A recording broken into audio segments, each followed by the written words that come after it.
नमस्कार दोस्तों, आज है 19 नवंबर और 19 नवंबर से जितने भी इम्पोर्टेंट करंट अफेयर होंगे वो सारे कुछ आज हम इस वीडियो में डिस्कस करेंगे। और साथ ही इस वीडियो के अंत में मैं आपसे एक सवाल पूछूंगी जिसका सबसे पहले सही जवाब देने पर आपको एक मनी प्राइज दिया जाएगा। तो वीडियो को अंत तक जरूर देखें और वीडियो अगर आपको पसंद आता है तो प्लीज इसे लाइक कीजिए। तो हमारा आज का पहला करंट अफेयर है, हाल ही में राष्ट्रीय प्रेस दिवस किस तिथि को मनाया गया है?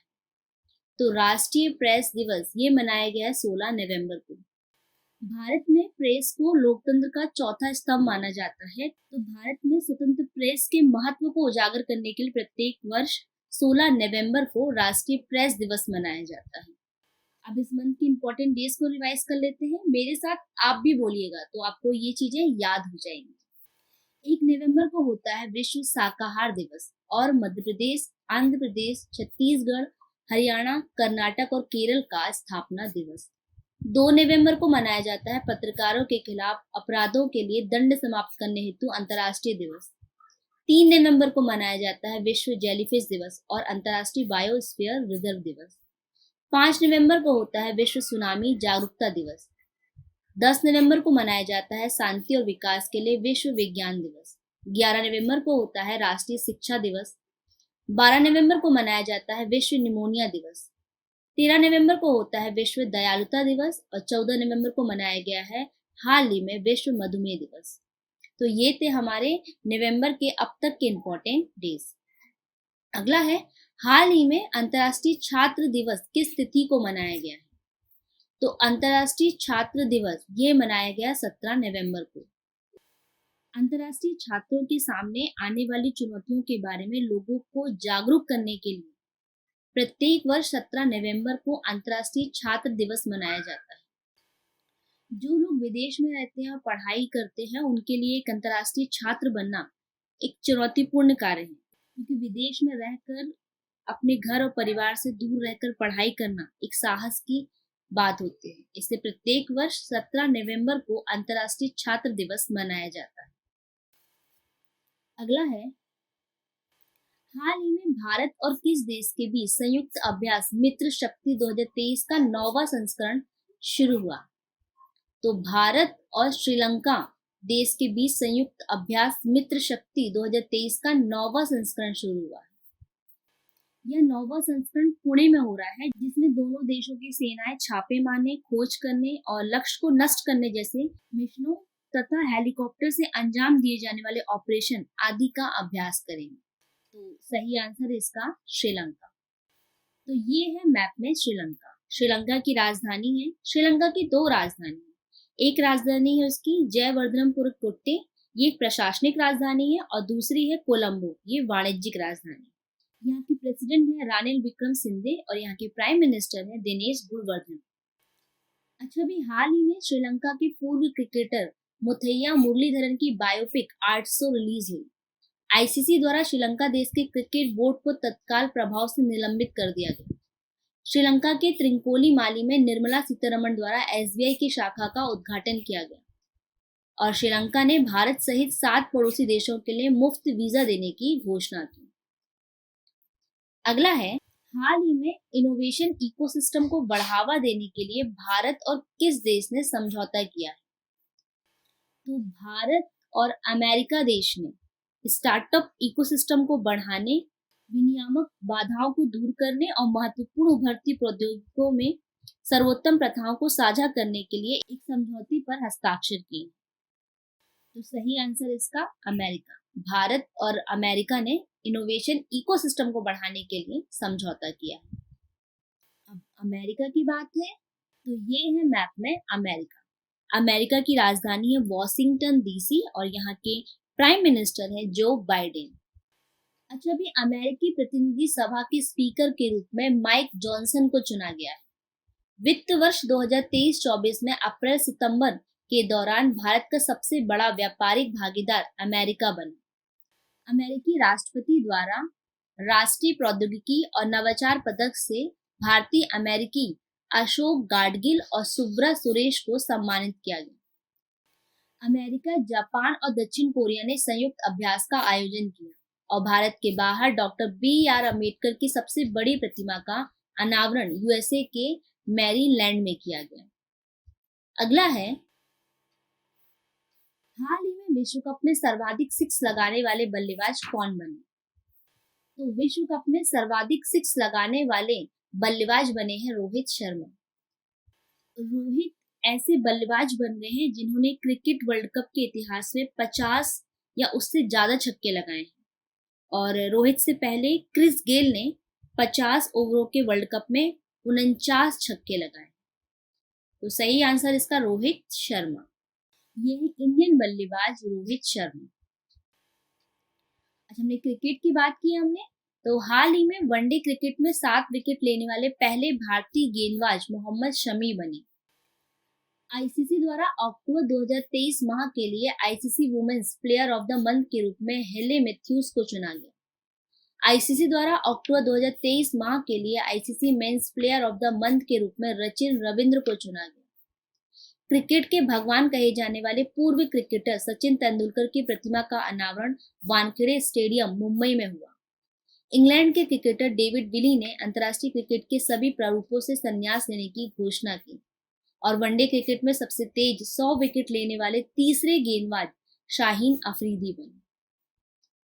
तो ये थे क्रिकेट से संबंधित कुछ इंपॉर्टेंट पॉइंट्स। अगला है, हाल ही में क्रिकेटर बाबर आजम ने क्रिकेट के सभी प्रारूपों की कप्तानी से इस्तीफा दे दिया। उनका संबंध किस देश से है? तो जो क्रिकेटर बाबर आजम हैं ये संबंधित है पाकिस्तान देश से। बाबर आजम पाकिस्तान टीम के कप्तान हैं और लगातार अपने खराब खेल प्रदर्शन और खराब कप्तानी के कारण वर्ल्ड कप 2023 के मैच में सेमीफाइनल में ना पहुंच पाने के कारण उन्हें अपने कप्तानी पद से इस्तीफा देना पड़ा। तो सही आंसर इसका पाकिस्तान।